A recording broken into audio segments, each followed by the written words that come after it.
नमस्कार. Mona cooking and chef सिक्रेटमध्ये आपल्या सर्वांचं स्वागत आहे. आज आपण नारळाची वडी बनवणार आहोत. नारळाची वडी बनवण्यासाठी आपल्याला ओला नारळ घ्यायचा आहे. मी ओल्या नारळाला मिक्सरमध्ये काढून घेतलेला आहे. मिक्सरमध्ये काढून त्याचा जो कीस असतो तो 2 वाट्या आणि 1 वाटी साखर असं मी प्रमाण घेतलेलं आहे. आणि हे प्रमाण ॲक्युरेट असतं.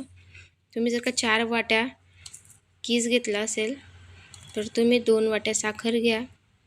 म्हणजे जितका कीस त्याच्या निम्मे तुम्हाला साखर घ्यायची आहे. मी इथं 3 चमचे तूप टाकलं आहे. साजूक तूप टाकलं आहे मी. कढई थोडीशी गरम होऊ द्यायची आहे. त्यात आपण कीस टाकू खोबऱ्याचा.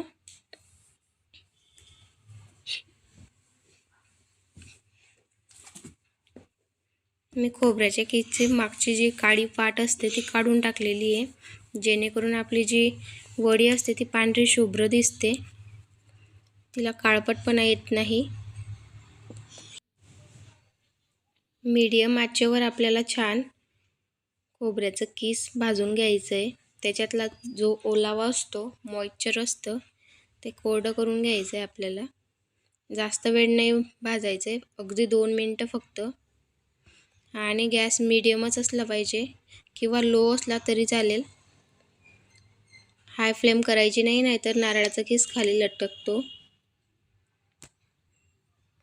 अशा पद्धतीने हलक्या हाताने आपल्याला हलवत राहायचं आहे. त्याआधी तुम्ही जर का नवीन असाल तर चॅनलला लाईक, शेअर, सबस्क्राईब करा. बेल आयकॉन प्रेस करायला विसरू नका, जेणेकरून अशाच पद्धतीने नवीन येणारे व्हिडिओ तुमच्यापर्यंत पोहोचत राहतील.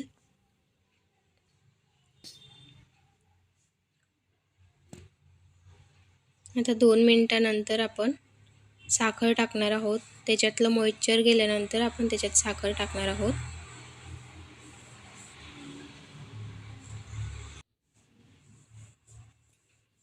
साखर हे पाणी सोडतं, म्हणून हळू हाताने कमी गॅस करून परतवत राहायचं आहे. साखरेमुळे ओलावा निर्माण होईल, साखरेचं पाणी सुटेल.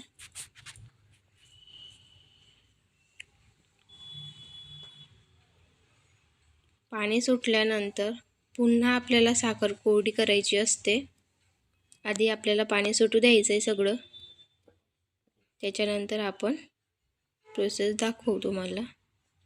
बघू शकता, अशा पद्धतीने छान हलवत राहायचं आहे. 2 मिनिटानंतर पुन्हा अशा पद्धतीने साखर विरघळायला सुरुवात झाली आहे.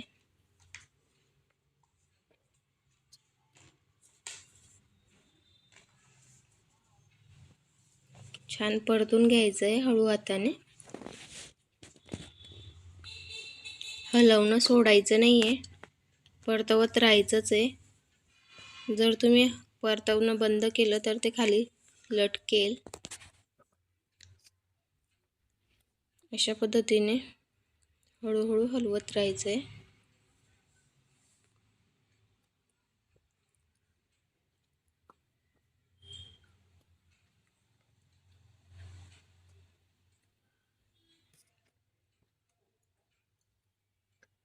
आता आपल्या साखरेतलं मॉइश्चर कमी झालेलं आहे, कोरडावा यायला सुरुवात झाली आहे. तुम्हाला जर का मऊ किंवा नरम वडी असणार असेल, लागणार असेल, तर तुम्ही ज्यावेळेस साखरचं पाणी सुटतं आणि त्याच्या 2 मिनिटानंतर आपण हे काढून घ्यायचं आहे. आणि जर का तुम्हाला बाजारासारखी कोरडी वडी हवी असणार आहे तर तुम्ही त्याच्यातलं मॉइश्चर जास्त वेळ त्याला थोडंसं कोरडापणा येऊ द्यायचा आहे. 2-3 मिनटं अजून परतून घ्यायचं आहे आपल्याला. छान अशा पद्धतीने बघू शकता. दिसायलाही किती छान अप्रतिम दिसतंय. आणि हे प्रमाणही अगदी अचूक आहे. जर तुम्ही व्यवस्थित टिप्स फॉलो केल्या तर आपली नारळाची वडी अप्रतिम अशी बनेल. बघू शकता अशा पद्धतीने.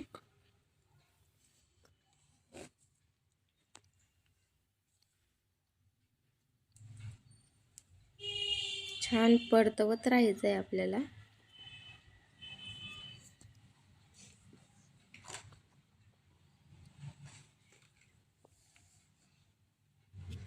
आता कढई आपलं हे सोडायला लागली आहे. या स्टेजला ही आपली नारळाची वडी व्हायला सुरुवात लागते. आता फक्त 2 मिनटं, त्यानंतर आपली वडी रेडी असणार आहे.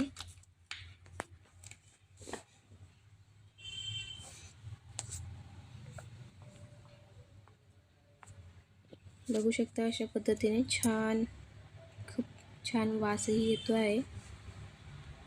मस्त स्मेल आली आहे ओल्या नारळाची.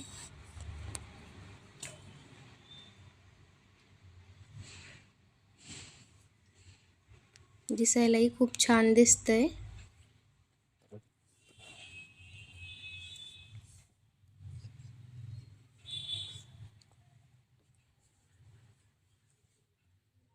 आता या स्टेजला मी गॅस बंद केला आहे आणि एका प्लेटला तुमच्याकडे जे असेल ज्याच्यावर आपल्याला नारळाची वडी थापायची आहे त्याला साजूक तूप लावून घ्यायचं आहे.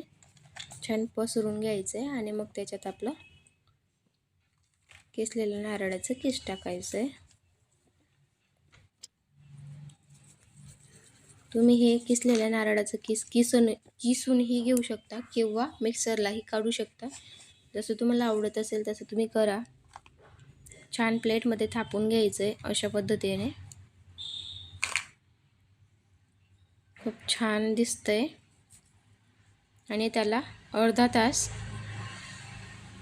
बाजूला ठेवून द्यायचं आहे सेट व्हायला. जास्त थंडगारही नाही होऊ द्यायचं आहे आणि जास्त गरमही नाही राहणार. कोमट राहील. त्यावेळेस आपल्याला त्याच्या वड्या पाडून घ्यायच्या आहेत.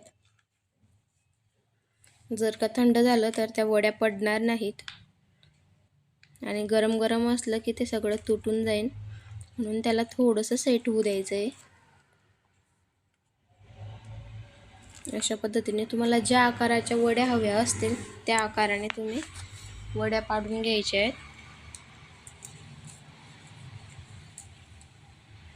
बघू शकता अशा पद्धतीने.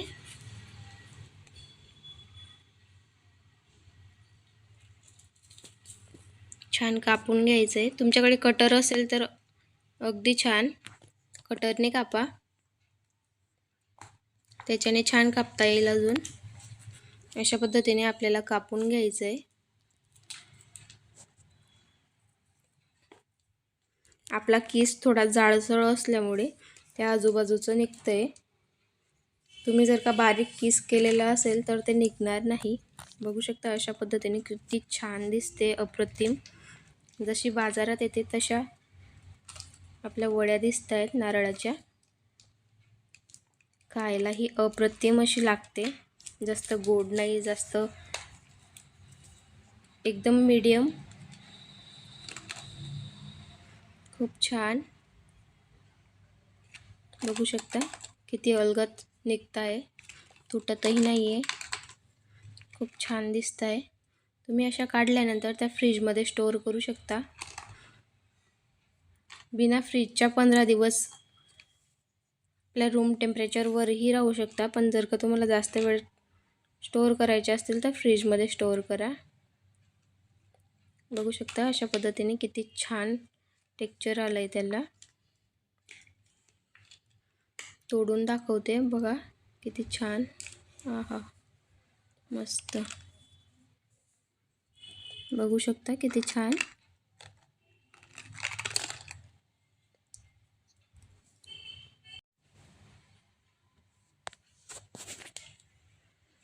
दिसायलाही खूप छान दिसत आहे आणि खायला तर अप्रतिम भन्नाट चव लागते. बघू शकता, खूप छान. त्याआधी चॅनलला लाईक, शेअर, सबस्क्राईब करा. बेल आयकॉन प्रेस करायला विसरू नका. थँक्यू.